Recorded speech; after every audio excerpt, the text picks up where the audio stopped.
Assalamu alaykum muhtaram televizor ko'rguvchilar. Ko'rib atqaninglar Erkin Osiyo radiosi Tor televiziyasining haftalik xabarlar programmasi. Mazkur programmamizda mush bir hafta jarayonida radiomizda Uyg'urlarga doir berilgan bir qism muhim xabarlarimizni eskartib o'tamiz. Men Erkin. Men Gulchehra. 19 iyun Dünya Uyghur Qurultayı Reisi Rabia Qadir Xonim boshchiligidagi vakillar Birlashgan Davlatlar Tashkilotining 26 navbatlik kishilik huquq umumiy yig'inida Uyg'urlar duch kelayotgan bir qism jiddiy masalalarni o'tirg'a qo'ygan. Yig'inga qatnashgan Dünya Uyghur Qurultayı İcraiya Komiteti Reisi Dolqin Aysanning bildirishicha, yig'inda Xitoyning atalmış terrorlikqa qarshi turish nomida Uyg'urlarga qaratgan bostirish harakatini kuchaytganligi, Uyg'urlarga qaratilgan o'lim jazolari qatorliqlar o'tirg'a qo'yilgan. Yig'inda yana İlham To'xti va Abduvali Ayub qatorliq Xitoy turmasida qonunsiz tutib turilayotgan Uyg'ur ziyolilari masalasi o'tirg'a qo'yilgan. Ma'lum bo'lishicha, Birlashgan Davlatlar Tashkiloti yig'iniga yondashib, Tibet tashkilotlari uyushtirgan yana bir yig'inda so'z qilgan Rabia Qadir Xonim Xitoy elchixonasi vakillarining Sharq Turkiston atalg'usiga qarshi qo'ygan fikrlarini rad qilgan va ularning Xinjiang azaldan Jungoning ayrilmas bir qismi degan safsatasiga kuchlik ravishda raddiya bergan. İlham To'xtining maxfiy sotlanganlik xabari kishilik huquq tashkilotlarini cho'chitib o'tdi. Bu vaqtda to'xtalgan Amerika Qalamkashlar markazi va kishilik huquqni kuzatish tashkiloti qatorliq organlar o'zlarining bu xabardan qattiq andishaga tushganligini bildirdi. Amerika Qalamkashlar markazi e'lon qilgan bu vaqtdagi bayonotida İlham To'xtining maxfiy sotlanib, og'ir jazoga mahkum qilinganligi haqidagi xabarlardan qattiq andikdiq dedi. Kishilik huquq kuzatish tashkilotining Osiyo ishlariga mas'ul xodimi doktor Sophie Richardson İlham To'xtining sirt bilan bo'lgan barliq aloqasi uzib tashlanganligini eskartib, Xitoyning adil sotlanish huquqi va Xinjiang masalasidagi ifodasi kishini favqulodda andishaga soldiganligini bildirdi.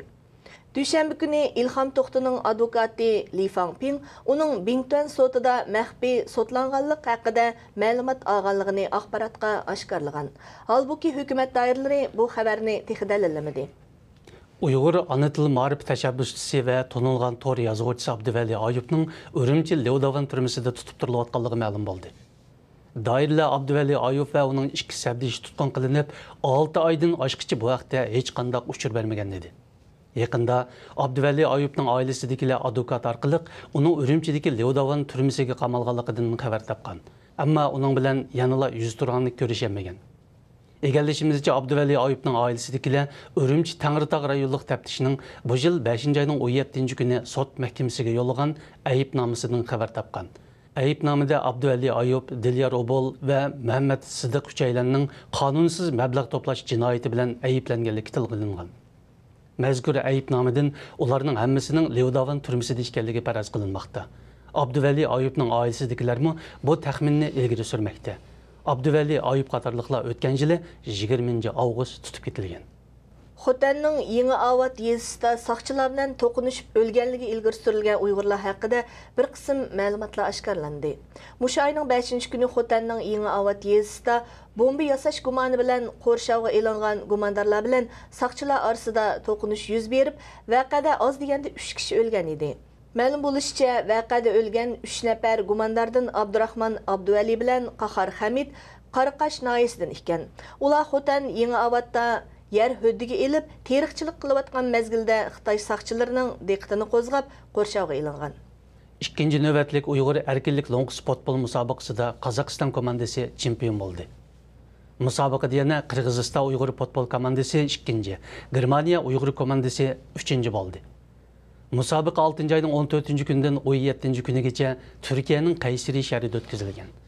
Musobaqaga Amerika, Germaniya, Norvegiya, Gollandiya, Shvetsiya, Belgiya, Qozog'iston, Qirg'iziston va Turkiya qatorliq davlatlardan kelgan Uyg'ur yoshlar futbol komandasi qatnashdi.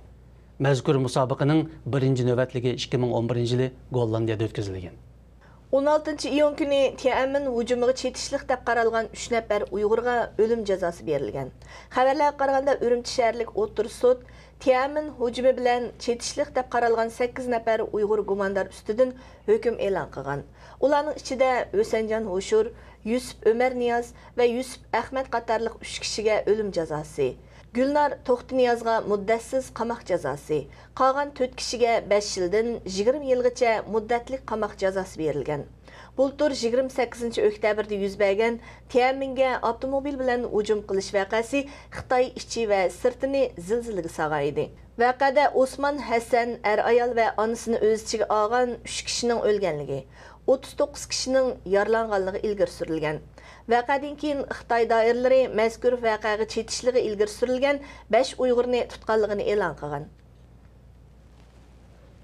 Muhtaram televizor ko'ruvchilar, yuqorida Erkin Osiyo radiosi to'g'ri televiziyasining haftalik xabarlar programmasini ko'rdinglar. Kelar hafta ko'rishguncha omon bo'lgaysizlar. Xayr xo'sh. Xayr xo'sh.